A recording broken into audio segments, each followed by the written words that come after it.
तर सध्या आपण पुण्यामधून थेट दृश्य बघतोय। पुण्यामध्ये आंदोलन सुरू असलेलं बघायला मिळत आहे।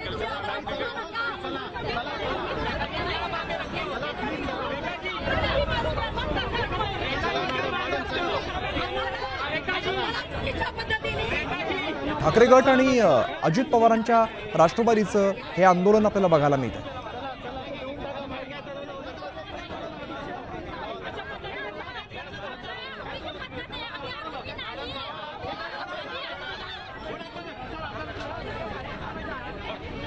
तर पुण्यामधली आपण ही सध्या आंदोलनाची दृश्य बघतोय। आरोपी दत्ता गाडेवरती बांगड्या फेकण्याचा प्रयत्न करण्यात आलेला आहे। राष्ट्रवादी आणि शिवसेनेचा महिला कार्यकर्ता चांगलाच आक्रमक झाल्याचं आपल्याला बघायला मिळत आहे। पुण्यामधून आपण ही थेट दृश्य बघतोय। पुणे कोर्ट परिसरातली दृश्य आहेत।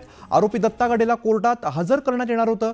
दरम्यान बांगड्या फेकण्याचा प्रयत्न करण्यात आलेला आहे। राष्ट्रवादी आणि शिवसेनेचे महिला कार्यकर्त्या चांगलाच आक्रमक झाल्याचं आपल्याला बघायला मिळालं। पुणे कोर्ट परिसरातून आपण ही थेट दृश्य बघतोय। आंदोलक जे आहेत ते चांगलेच आक्रमक झाल्याचं आपल्याला बघायला मिळालं। आरोपी दत्ता गाडेवरती बांगड्या फेकण्याचा प्रयत्न करण्यात आलेला आहे। राष्ट्रवादी आणि शिवसेनेचे महिला कार्यकर्त्या या चांगल्याच आक्रमक झाल्याचं दिसलं। दरम्यान आंदोलनकर्त्या महिलांना पोलिसांनी ताब्यात घेतलेला आहे। पुण्यातली आपण ही थेट दृश्य बघतोय। आरोपी दत्ता गाडेवरती बांगड्या फेकण्याचा प्रयत्न करण्यात आलेला आहे। दत्ता गाडेला मध्यरात्री अटक केलेली आणि त्यानंतर आज कोर्टात हजर करण्यात येत आहे। या दरम्यानच आरोपी दत्ता गाडेवरती बांगड्या फेकण्याचा प्रयत्न झालेला आहे। आंदोलनकर्त्या महिला या चांगल्याच आक्रमक झाल्याचं दिसलं। राष्ट्रवादी आणि शिवसेनेच्या महिला कार्यकर्त्या या आक्रमक झालेल्या होत्या। प्राची केदारे आमचे प्रतिनिधी अधिकची माहिती देत आहेत। प्राची, आंदोलन नेमकं कसं झालेलं आहे? जे आंदोलक आहेत ते चांगलेच आक्रमक झाल्याचं दिसतंय।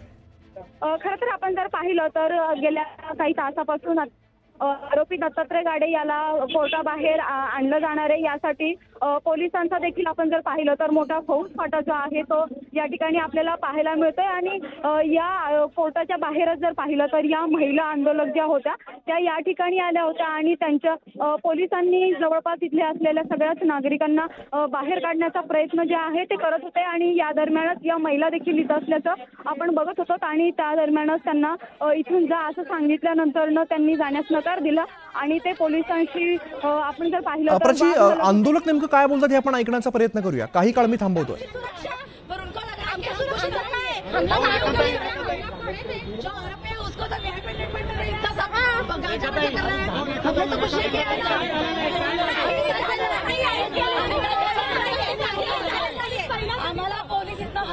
पोलीस आम्हाला पोलीस स्टेशनला नेत आहेत पण काहीच कारण नाहीये। आम्ही ते शांतपणे उभे आहोत।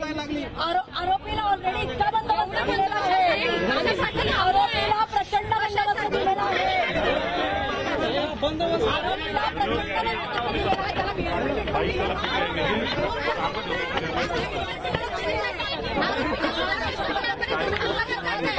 आरोपीच्या सुरक्षेसाठी आम्हाला इथून हकललं जात आहे।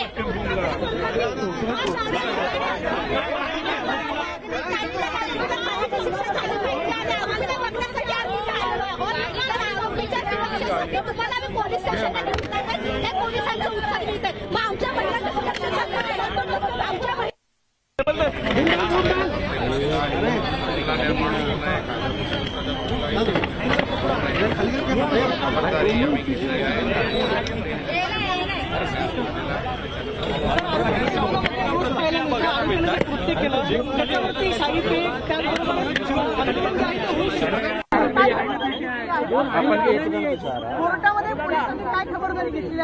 कोर्टाचा आम्ही बंदोबस्त लावण्यात आलेला आहे आणि खबरदारी घेतली आहे।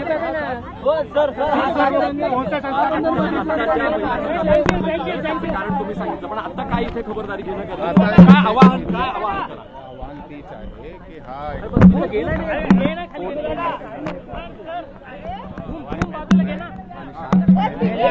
कायद्याचं काम आहे ते देताना आपल्याला बघायला मिळत आहेत। पोलीस काय म्हणतायत हे पाहणं सुद्धा महत्त्वाचं असेल। दरम्यान जे आंदोलक आहेत ते चांगलेच आक्रमक झाले। आम्हाला का पोलीस स्टेशनला नेलं जात आहे असा सवाल त्यांनी उपस्थित केलेला आहे। तसंच आरोपीला मोठा बंदोबस्त दिल्याची सुद्धा तक्रार यावेळेला या महिलांनी केलेली आहे। जोरदार निदर्शनं करण्यात आली। आरोपी दत्ता गाडेवरती बांगड्या फेकण्याचा प्रयत्न करण्यात आला। यानंतर महिलांना पोलिसांनी ताब्यात घेतलेला आहे। मात्र आम्हाला ताब्यात का घेताय असा सवाल या महिलांनी उपस्थित केलेला आहे।